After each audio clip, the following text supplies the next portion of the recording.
अनंत चतुर्दशी कब है 2024 में? अनंत चतुर्दशी का व्रत हमको कब करना है 2024 में? 16 सितंबर को या 17 सितंबर को? अनंत चतुर्दशी का शुभ मुहूर्त क्या रहेगा? पूजन का समय क्या रहेगा? इस दिन हमको क्या करना है और क्या नहीं करना है? तो जय श्री राम प्रिय बंधुओं, मैं पंडित कुलदीप मिश्रा शास्त्री स्वागत करता हूं आप सभी का आपके ही अपने YouTube चैनल पर। तो प्रिय बंधुओं, भाद्रपद मास के शुक्ल पक्ष की चतुर्दशी को अनंत चतुर्दशी के नाम से जाना जाता है। इस दिन अनंत चतुर्दशी का व्रत भी किया जाता है। साथ ही इस दिन भगवान विष्णु के अनंत स्वरूप की पंचोपचार से पूजा भी की जाती है। इस बार भाद्रपद मास के शुक्ल पक्ष की चतुर्दशी तिथि का आरंभ 16 सितंबर 2024 दिन सोमवार की दोपहर को 3:12 से हो जाएगा, जो कि अगले दिन यानी कि 17 सितंबर 2024 दिन मंगलवार की सुबह 11:46 पर चतुर्दशी तिथि समाप्त हो जाएगी। ऐसे में सूर्योदय व्यापनी तिथि के अनुसार अनंत चतुर्दशी का व्रत आप सभी भक्तजनों, माताओं, बहनों को 17 सितंबर 2024 मंगलवार को ही करना है। और इसी दिन श्री सत्यनारायण भगवान का जो व्रत होता है वो व्रत भी आपको इसी दिन करना है। इस दिन पूजा का जो शुभ मुहूर्त रहेगा, यानी कि जो पूजा का सर्वश्रेष्ठ मुहूर्त रहेगा, वो सुबह के 8:48 से लेकर के दोपहर के 1:24 तक का रहेगा। लेकिन चतुर्दशी तिथि का समापन 11:46 पर हो जाएगा, इसलिए पूजन आदि का कार्य सुबह के 8:48 से लेकर के सुबह के 11:46 तक में करें। ये समय उत्तम रहेगा और ये समय सर्वश्रेष्ठ रहेगा। इस समय पर पूजन करना सर्वोत्तम रहेगा। साथ ही साथ इस दिन आपको क्या करना है, इस दिन आपको सर्वप्रथम ब्रह्म मुहूर्त में उठ करके नित्य क्रिया कर्म से निवृत्त होकर के स्वच्छ वस्त्र को धारण करके जो आपका नित्य कर्म का जो पूजा पाठ, जिस प्रकार से पूजा पाठ करते हैं वो पूजा पाठ करें। साथ ही इस दिन अनंत भगवान की विशेष रूप से पूजा की जाती है। अगर आप लोगों में होता होगा तो इस दिन आपको क्या करना है,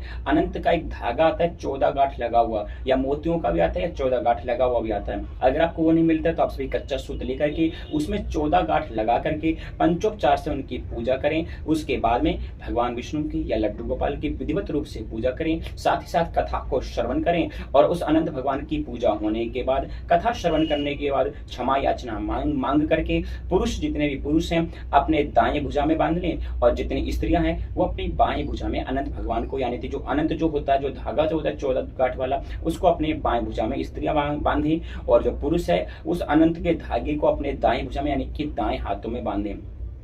और इस दिन आपको क्या करना है और क्या नहीं करना है, तो इस दिन आपको सर्वप्रथम ब्रह्म मुहूर्त में उठना था। स्वच्छ वस्त्र को धारण करके नित्य क्रिया कर्म से निवृत्त होकर के स्वच्छ वस्त्र को धारण करने के बाद अपना जो पूजा पाठ करते हैं पूजा पाठ करें। साथ ही अनंत भगवान की पूजा, भगवान विष्णु की पूजा करने का, कथा श्रवण करने के बाद अनंत भगवान को अपने हाथों में बांधने के पश्चात, क्षमा याचना मांगने के पश्चात आपको इस दिन आप बात करते हैं क्या नहीं करना है। तो इस दिन में शयन नहीं करना है। जो लोग दोपहर में सो जाते हैं तो आपको दोपहर में नहीं सोना है। साथ ही इस दिन मैथुन क्रिया आदि नहीं करनी है। अभद्र भाषाओं का प्रयोग नहीं करना है। साथ ही किसी प्रकार के नशीले पदार्थों का सेवन भी आपको इस दिन नहीं करना है। जितना हो सके उतना शुद्ध भोजन, शुद्ध रूप से रहिए, सात्विक रूप से इस दिन आप रहने का प्रयास कीजिएगा। साथ ही इस दिन अगर आप ब्रह्म मुहूर्त में जिसका समय सुबह 4:30 से लेकर के सुबह 5:20 तक का रहेगा, तो ब्रह्म मुहूर्त में उठिए और विधिवत रूप से भगवान की आराधना करें। तो प्रिय बंधुओं, भगवान विष्णु का एक अनंत स्वरूप है जिसे कि भाद्रपद मास के शुक्ल पक्ष की चतुर्दशी तिथि के दिन इनका पूजन किया जाता है। इसमें उदया तिथि ली जाती है और अगर इस दिन पूर्णिमा मिल जाए तो इसका बल और भी बढ़ जाता है। जी हाँ, भाद्रपद मास के शुक्ल पक्ष की चतुर्दशी के दिन भगवान विष्णु का जो अनंत स्वरूप है इसकी पूजा की जाती है पंचोपचार से। अगर इस दिन पूर्णिमा तिथि मिल जाती है तो आप समझ लीजिए आपका भाग्य बहुत ही तीव्र है। यानी कि आप जो पूजा करेंगे, जिस उद्देश्य से पूजा करेंगे, वो उपदेश आपका 1 गुना नहीं, हजारों गुना बढ़ जाता है। यानी कि इसका फल इतना बढ़ जाता है जिसकी कल्पना नहीं कहा जा सकती है अगर उस दिन पूर्णिमा तिथि मिल जाए। तो 17 सितंबर को क्या है, आपकी पूर्णिमा तिथि भी मिल रही है। इस कारण से आप सभी अनंत भगवान की पूजा और अनंत चतुर्दशी का व्रत 17 सितंबर 2024 मंगलवार को ही करें।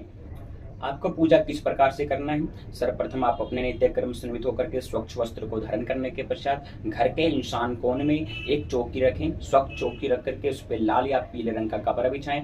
उस चौकी के ऊपर में भगवान विष्णु या लक्ष्मी नारायण भगवान या बाल गोपाल भगवान को स्थापित करें। साथ ही अनंत भगवान को भी एक साइड में स्थापित करें और साथ ही कलश की स्थापना करें। और विधिवत रूप से अगर आप पूजा कर सकते हैं तो ठीक है, नहीं तो किसी आचार्य को, किसी पंडित जी को बुला करके विधिवत रूप से अनंत भगवान की, कलश भगवान की, भगवान विष्णु की पूजा करें। पूजा के बाद क्षमा याचना जरूर मांगे। मिलते हैं अगली वीडियो में, तब तक के लिए जय श्री राम।